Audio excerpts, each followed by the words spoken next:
Good evening. So we are doing a Tenebrae service tonight, this Good Friday evening. Normally it starts with the lights on and going down as the service progresses. However, this evening it's starting a little bit dark. This candle here is representing the Christ candle, the same candle that we lit on Christmas Eve as we all sang Silent Night. Our Christ candle burning for us tonight. Now, the specific verses that I'm reading are listed in the worship kit, which is available on the church's website, which of course is ccpcusa.org. I am not going to stop and tell you the specific verses as I go along because I think it will interrupt the flow of our worship. Our first reading is the shadow of betrayal. When it was evening, he took his place with the 12. And while they were eating, he said, "Truly I tell you, one of you will betray me." And they became greatly distressed and began to say to him and one after another, "Surely not I, Lord." He answered, "The one who has dipped his hand into the bowl with me will betray me. The Son of Man goes as it is written of him, but woe to the one by whom the Son of Man is betrayed. It would have been better for that one not to have been born." Judas, who betrayed him, said, "Surely not I, Rabbi." He replied, "You have said so."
Upon thee, alas, my treason, Jesus hath undone thee.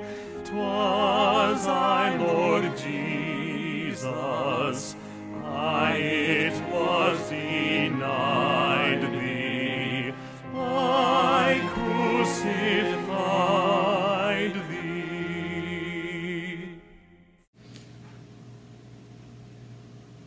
Our second reading is the shadow of the agony of spirit and arrest.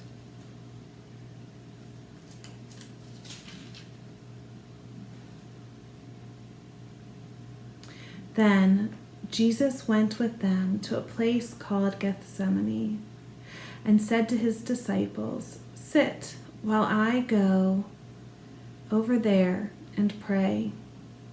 He took with him Peter and the two sons of Zebedee and began to be grieved and agitated. Then he said to them, "I am deeply grieved, even to death. Remain here and stay awake with me." And going a little further, he threw himself onto the ground and he prayed, "My Father, if it is possible, let this cup pass from me. Yet not what I want, but what you want." Then he came to the disciples and found them sleeping. And he said to Peter, "So could you not stay awake with me 1 hour? Stay awake and pray that you may not come into the time of trial? The spirit indeed is willing, but the flesh is weak." Again he went away for a second time and prayed, "My Father, if this cannot pass unless I drink it, your will be done." Again he came and found them sleeping, for their eyes were heavy. So leaving them again, he went away and prayed for a third time, saying the same words. Then he came to the disciples and said to them, "Are you still sleeping and taking your rest? See, the hour is at hand, and the Son of Man is betrayed into the hands of sinners. Get up, let us be going. See, my betrayer is at hand." While he was still speaking, Judas, one of the 12, arrived. With him was a large crowd with swords and clubs from the chief priests and the elders of the people. Now the betrayer had given them a sign, saying, "The one I will kiss is the man. Arrest him." At once he came up to Jesus and said, "Greetings, Rabbi," and kissed him. Jesus said to him, "Friend, do what you are here to do." Then they came and laid hands on Jesus and arrested him.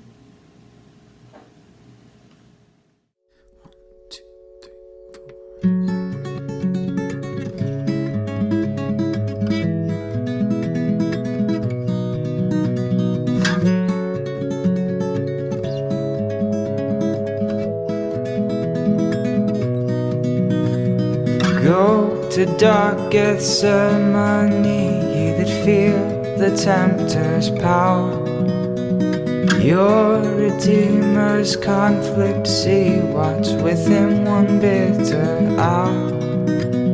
Turn not from his griefs away, learn of Jesus Christ to pray. Whoa.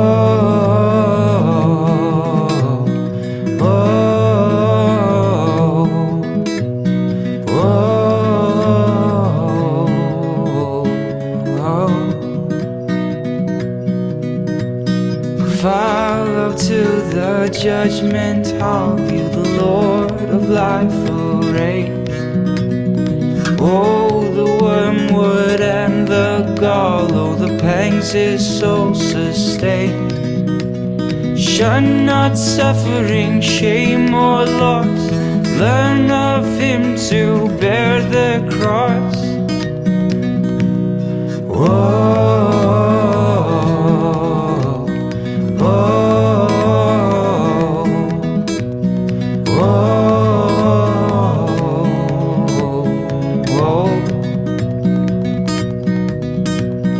Cavalry's mournful mountain climb, they're adoring at his feet.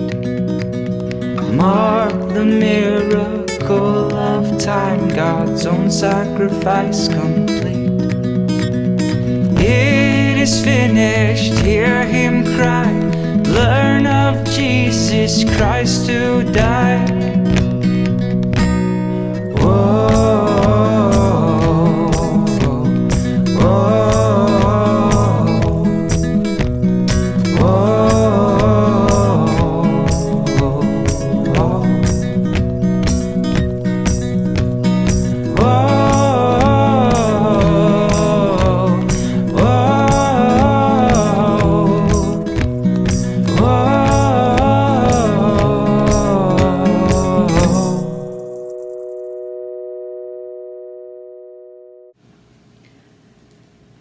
Our third reading is the shadow of denial.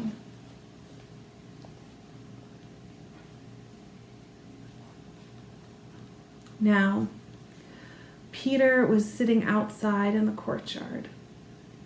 A servant girl came to him and said, "You also were with Jesus the Galilean." But he denied it before all of them, saying, "I do not know what you are talking about." Then he went out to the porch. Another servant girl saw him, and she said to the bystanders, "This man was with Jesus of Nazareth." Again, he denied it with his oath, "I do not know the man." After a little while, the bystanders came up and said to Peter, "Certainly you are also one of them, for your accent betrays you." Then he began to curse, and he swore an oath, "I do not know the man." At that moment, the cock crowed. Then Peter remembered what Jesus had said, "Before the cock crows, you will deny me 3 times." And he went out and wept bitterly. For me, kind Jesus, was thine incarnation, thy mortal sorrow, and thy life's oblation, thy death of anguish, and thy bitter passion, for my salvation.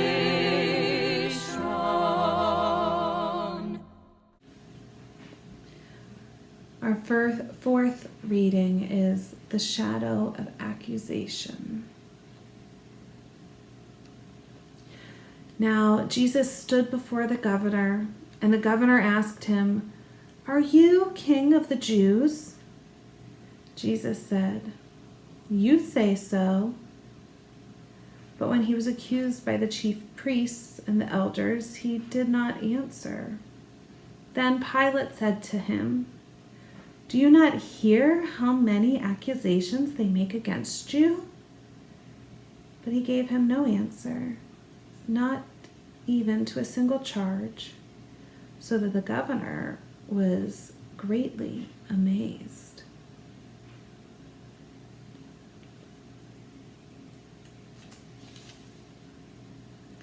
Now the chief priests and the elders persuaded the crowds to ask for Barabbas and to have Jesus killed. The governor again said to them, "Which of the 2 do you want me to release for you?" And they said, "Barabbas." Pilate said to them, "Then what should I do with Jesus, who is called the Messiah?" All of them said, "Let him be crucified." Then he asked, "Why? What evil has he done?" But they all shouted all the more, "Let him be crucified." So when Pilate saw that he could do nothing, but rather that a riot was beginning, he took some water and washed his hands before the crowd, saying, "I am innocent of this man's blood. See to it yourselves."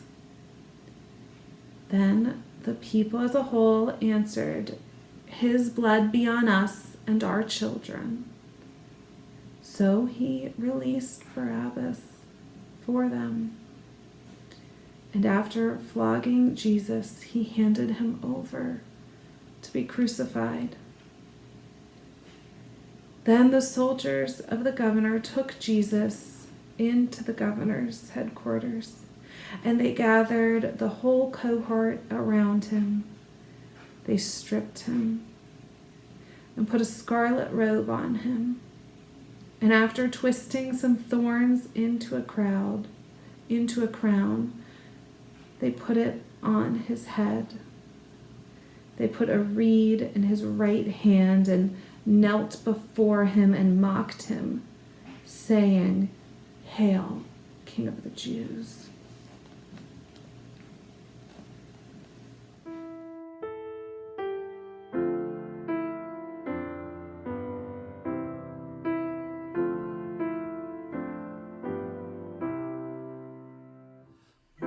Sacred head now wounded, with grief and shame weighed down, now scornfully surrounded, with thorns thine only crown. O sacred head, what glory, what bliss still now was thine! Yet though despised and gory, I joy to call thee mine. What thou, my Lord, hast suffered was all for sinners' gain. Mine was the transgression, but thine the deadly pain.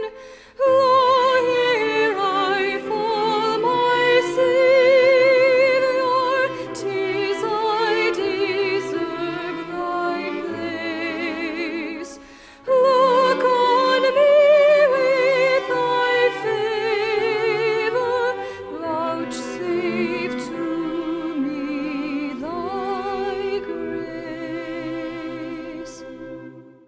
What anguish shall I borrow to thank thee, dearest friend, for this thy dying sorrow, thy pity without end. Oh, make me thine forever,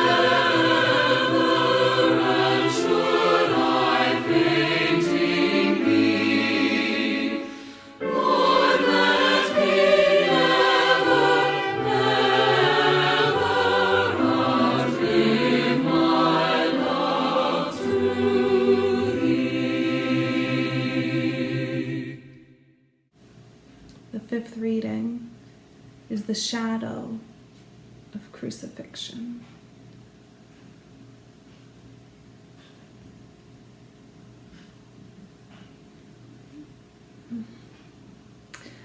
After mocking him, they stripped him of the robe and put his own clothes on him.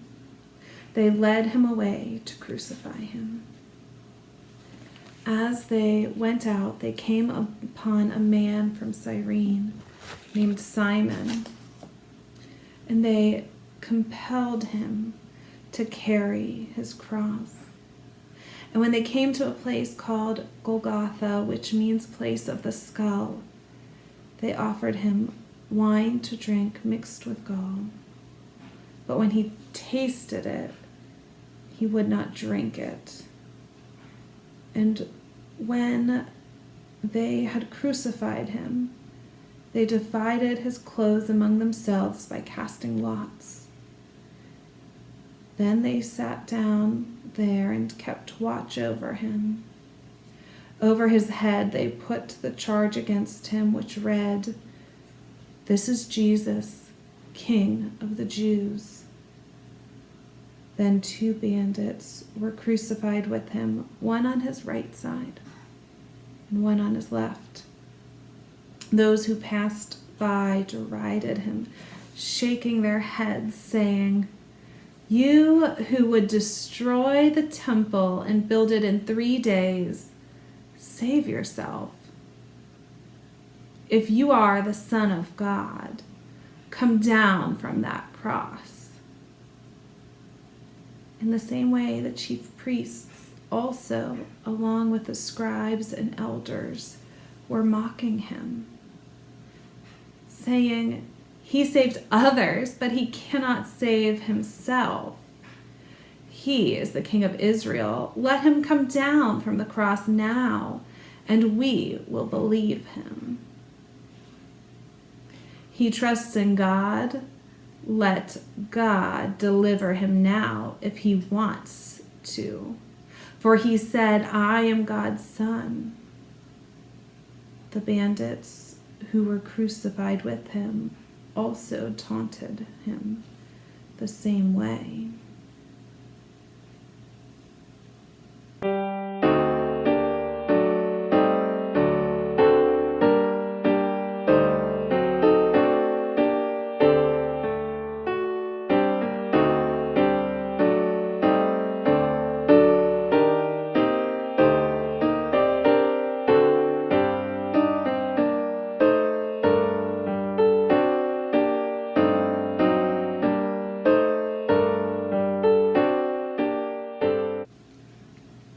The sixth reading. The shadow of death.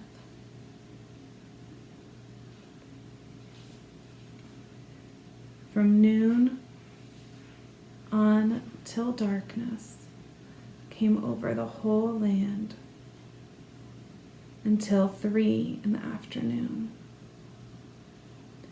And about 3 o'clock, Jesus cried out with a loud voice, "Eli, Eli, lema sabachthani." That is, my God, why have you forsaken me?" When some of the bystanders heard it, they said, "This man is calling for Elijah." At once, one of them ran and got a sponge and filled it with sour wine and put it on a stick and gave it to him to drink. But the others said, "Wait, let us see whether Elijah will come to save him." Then Jesus cried again with a loud voice and breathed his last. In that moment, the curtain of the temple was torn in two from top to bottom. The earth shook, the rocks were split. The tombs were opened, and many bodies of the saints who had fallen asleep were raised. After his resurrection, they came out of the tombs and entered the holy city and appeared to many.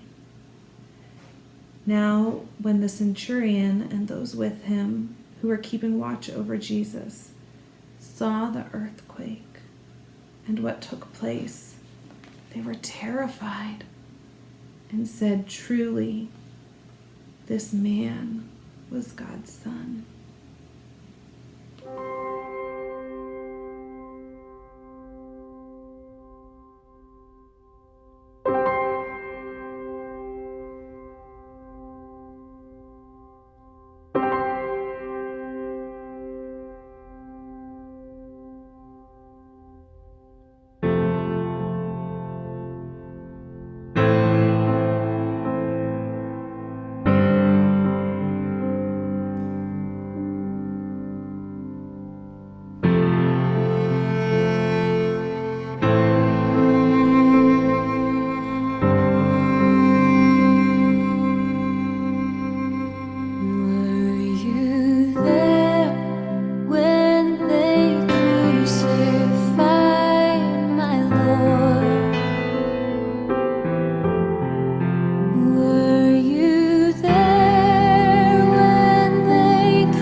tremble.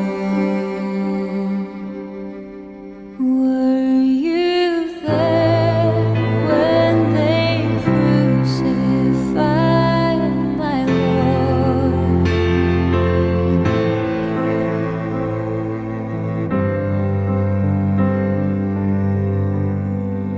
Were you there when they nailed him to the tree? Were you there when they nailed him to the tree?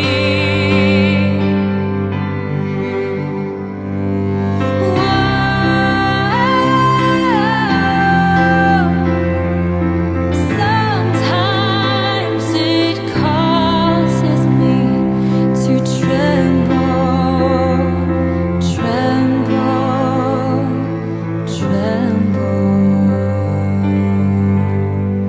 Were you there when they nailed him to the tree?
The final reading.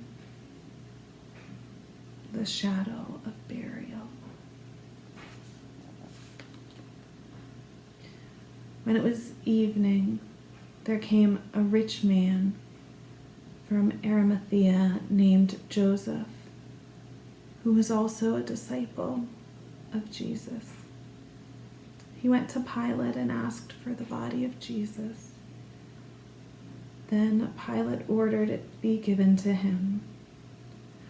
So Joseph took the body and wrapped it in a clean linen cloth and laid it in his own new tomb, which he had hewn in the rock. Then he rolled a great stone to the door of the tomb and went away.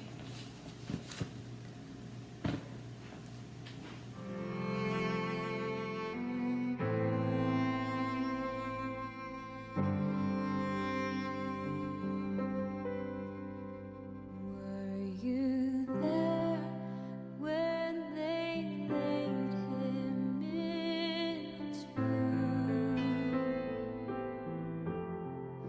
Were you there when they laid him in the tomb?